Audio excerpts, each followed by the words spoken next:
فرعون ملعون مصر کے وزراء، امراء اور رعایا کی زبردست حمایت اور درخواست پر بادشاہ وقت بن کر تخت شاہی پر براجمان ہو گیا۔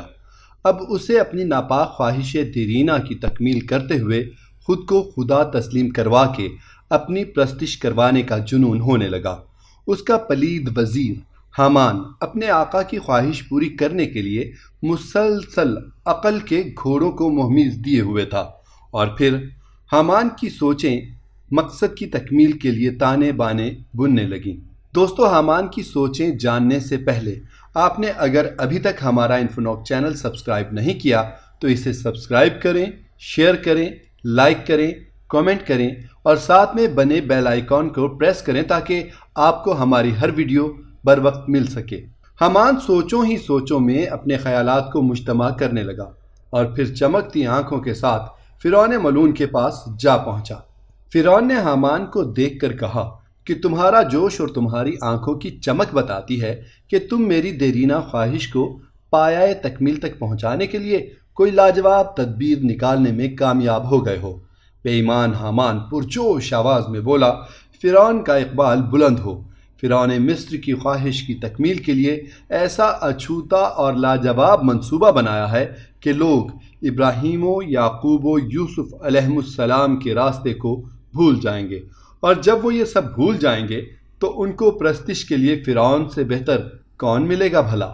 حامان کی بات سن کر فرعون فرط مسرت سے کھل اٹھا اور اسے انعام و اکرام دیتے ہوئے بولا کہ جلدی بتاؤ میرے دوست کہ یہ سب کیسے اور کیوں کر ممکن ہوگا۔ حامان فرعون کی بات سن کر ادھر ادھر دیکھنے لگا، پھر اٹھا اور دروازے پر جا کر دربانوں کو حکم دیا کہ جب تک فرعون اجازت نہ دے کوئی شخص چاہے وہ کوئی بھی ہو اندر نہیں آنا چاہیے۔ دربانوں نے اتنا سخت حکم سن کر سر تسلیم خم کر دیا۔ حامان وہاں سے پلٹا اور فرعون کے پاس آ گیا۔ فرعون کہنے لگا کہ اب بولو حامان، کیا منصوبہ بنایا ہے تم نے؟ حامان بولا کہ فرعون میری بات غور سے سنو، سب سے پہلے ہمیں لوگوں کو سوچنے سمجھنے کی صلاحیت سے محروم کرنا ہوگا۔ فرعون بولا، کیا مطلب؟ لوگوں کو سوچنے سمجھنے کی صلاحیت سے محروم کر دیں؟ یہ کیسے ہوگا؟ حامان بولا، میں بتا رہا ہوں اس کا طریقہ۔ ہمیں اس کے لیے کرنا یہ ہوگا کہ ہم ملک سے تعلیمی نظام ختم کر دیں گے، یعنی شاہی حکم جاری کیا جائے گا جس کے تحت لوگوں کے پڑھنے لکھنے پر پابندی عائد کی جائے گی۔ ملک میں کوئی بھی شخص نہ کچھ پڑھے لکھے گا اور نہ ہی کسی دوسرے کو پڑھائے لکھائے گا۔ جو کوئی خلاف ورزی کرے گا اس کی سزا قید و بند یا کوڑے مارنا نہیں بلکہ فوری طور پر موت ہوگی، سزائے موت۔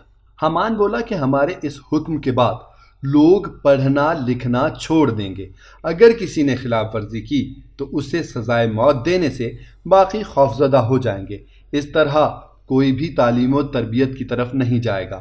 جب لوگ پڑھنا لکھنا چھوڑ دیں گے تو آہستہ آہستہ ان کی عقلوں پر پردہ پڑتا جائے گا، ان کو صحیح اور غلط کی تمیز نہیں رہے گی، وہ سوچ سمجھ سے عاری ہو جائیں گے، جاہل اور ان پڑھ ہو جائیں گے۔ پھر ان جاہلوں کو دین ابراہیم و یعقوب و یوسف علیہ السلام سے ہٹانا نہیں پڑے گا بلکہ وہ خود سب کچھ فراموش کر چکے ہوں گے، اور کچھ وقت گزرنے کے بعد آہستہ آہستہ وہ اپنی ضروریات پوری کرنے والے فرعون کو ہی اپنا خدا تسلیم کر لیں گے اور گھر گھر میں فرعون کی پرستش ہونے لگے گی۔ فرعون حامان کا منصوبہ سن کر عش عش کر اٹھا اور اس پر پھر خوب انعام و اکرام کی بارش کر دی۔ فرعون نے اس منصوبے کو عملی جامہ پہنانے کا تہیہ کر لیا۔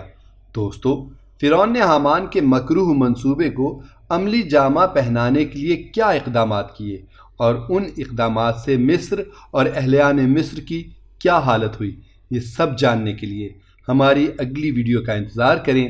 تب تک کے لیے اجازت دیجیے۔ اللہ نگہبان۔